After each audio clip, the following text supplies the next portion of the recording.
Today I'm going to talk to you about the new Becca Luminous blushes. I was very lucky to be sent all 6 of them. I want to walk you through every single color. I have a demo for you at the end, but first I'm going to swatch them and talk you through them just a little bit. So let's get the numbers down and then let's get to the fun part of swatching. Here's what they look like. So they are, let me show you in comparison to the Shimmering Skin Perfector. They are quite a bit smaller than the Shimmering Skin Perfector. The blush is 0.21 ounces right here, and they retail for $34 at Sephora and Ulta.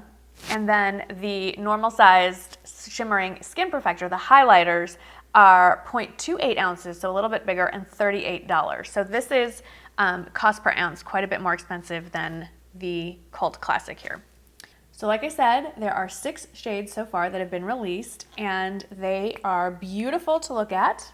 Here they are. Here's the first one we're going to talk about. This one is Snapdragon. This one is described on their website as a coral. I'm actually wearing it today.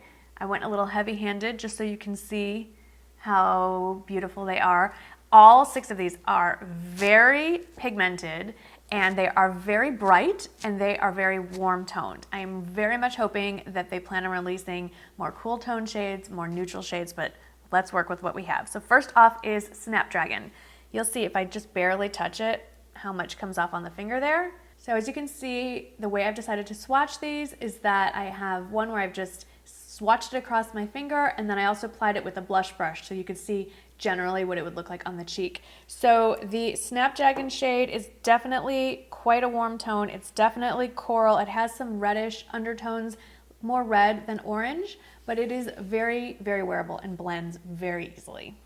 Next we have Tangerine, which can just be described as orange. Obviously these all have shimmer, but I wouldn't say that these would replace a highlight. They're not going to highlight for you. They have a glow, but there's no glitter in any of these. But also they're not going to replace your highlight. In fact, Becca recommends that these be placed almost as a blush topper over a similar corresponding shade in a matte tone, and then give this sort of the luminous look if you layer this over. But I've been wearing it just on its own. So this is Tangerine. It's a beautiful orange shade, and it's a great summer color. I think it's going to look great on any kind of tanned skin.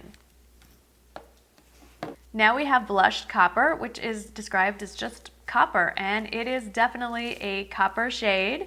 I think if you are a darker skin tone and you've been struggling to find a shade that's definitely more in the neutral category and just gives you a glow to your cheeks, this is going to be your favorite shade.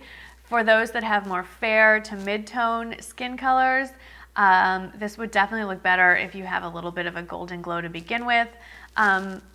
It's a pretty bright color, but again, blend it out with your blush brush. It does give a really pretty glow to the cheeks.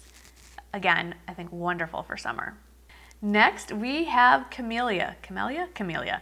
And on the website, it is described as ballerina pink. I could not disagree more. If you look at my fingernails, that's ballerina pink. I think of ballerina pink as a pastel, cool toned, probably even lighter than my fingers.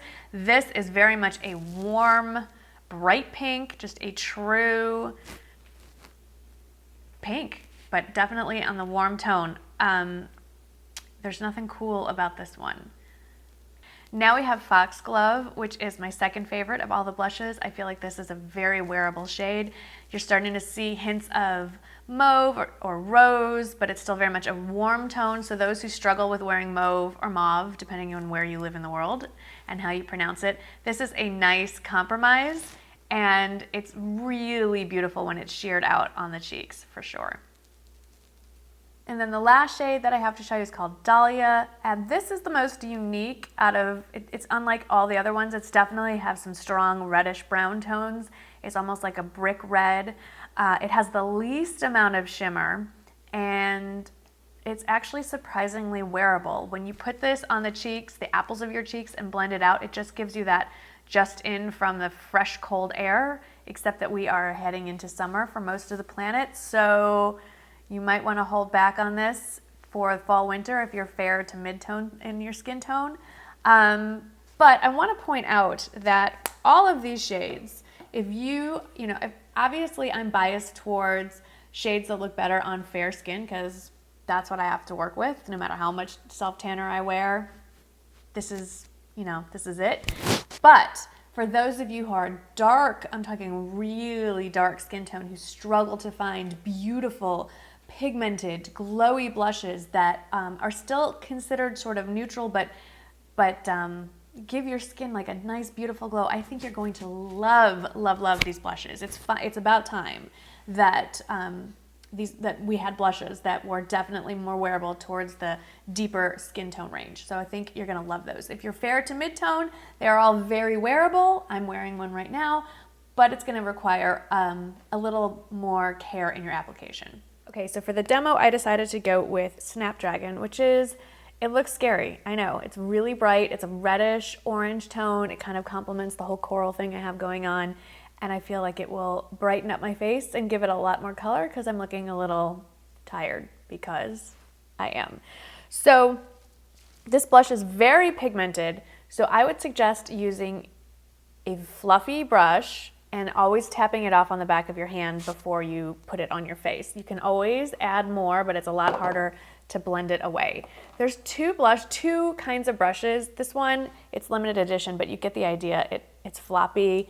It's not gonna lay down a lot of color because it's not very stiff. Also, sort of a stippling brush would be nice, like a duo fiber here. Again, the really light fibers. But I'm gonna go with an old favorite of mine. This is part of a set from Real Techniques. It's the multitask brush, and you can see it's been well loved. So what I'm gonna do is just dip it right into the pan and wave it around. Smack it off of the back of my hand. I got a little ahead of myself and started applying on this side. I'm gonna use the viewfinder as my guide, and I'm just kind of sweeping it over between the bronzer and the highlight, kind of blending it in. So that's this side with the blush. This side doesn't have any. It's a very subtle difference. Let's build it up.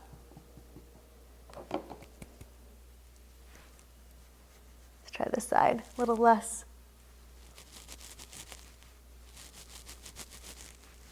Oh, that's pretty. Smile and sweep. So I like to stamp and sweep.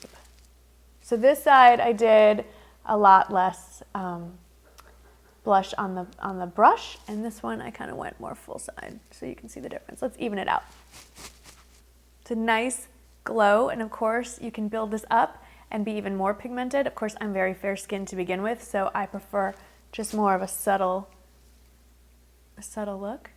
So now that you've seen how they apply and you've seen them swatched, I want to talk about my final feelings on the Becca Luminous blushes. So first and foremost, they're beautiful. They're pretty to look at in the pan.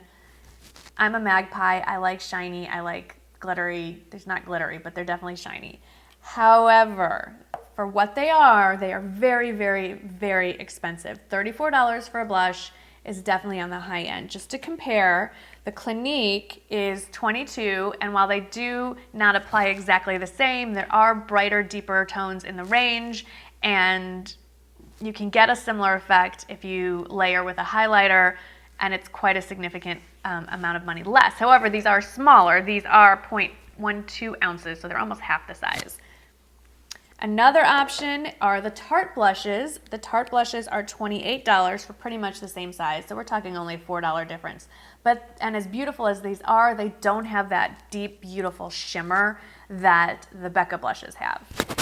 The one blush that I found that it's closest to the Becca and I feel most definitely worth the money of all places are the Milani Baked blushes. I only have two, but I want to add a couple more for this summer. Of course, I have Luminoso, and you can see that it's very similar to, I'd say it's somewhere between Tangerine and Blushed Copper, but it's wearable. You can layer it, you don't have to worry about it getting too bright on your cheeks, and it's $9.29. Actually, when I went to look it up on CVS, it's buy one, get one half off, as they frequently are at CVS. I know drugstore.com also offers deals on them. I have a deeper one. This one's called Fantastico Mauve or Mauve. This one, of course, is very similar to, well, it's pretty close to Foxglove in the pan. And again, it's not an identical, I wouldn't say that these are dupes by any means, but I feel like they're close enough that they're worth mentioning. So the question is, would I pay for my own money to buy these blushes? Well, yes and no.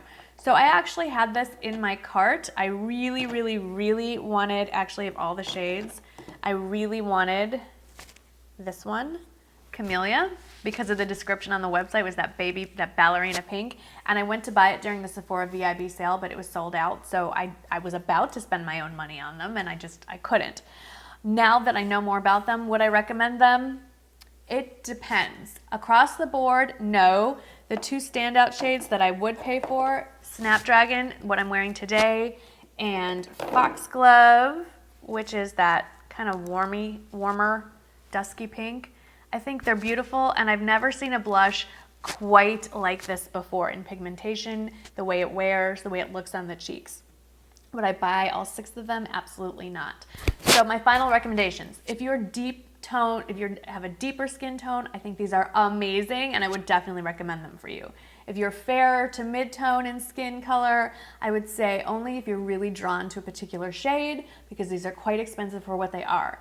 That being said, it's going to take you a really long time to get through an entire, to hit pan on these. There's a lot of product for what you're getting as far as the amount that you need for application. So it's kind of a it depends kind of thing. I know if you're a makeup collector, of course, you're going to run out and buy one. But if you're watching your budget a little more closely, I'd say skip these and just get a bunch of Milani blushes.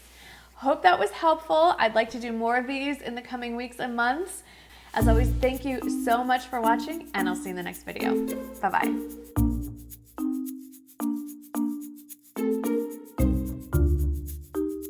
But I would like at this time to do a follow-up. It's nice to see them and get first impressions, but now that I've used some of these products, I want to give you a little bit of feedback and let you know if I thought it was worth it,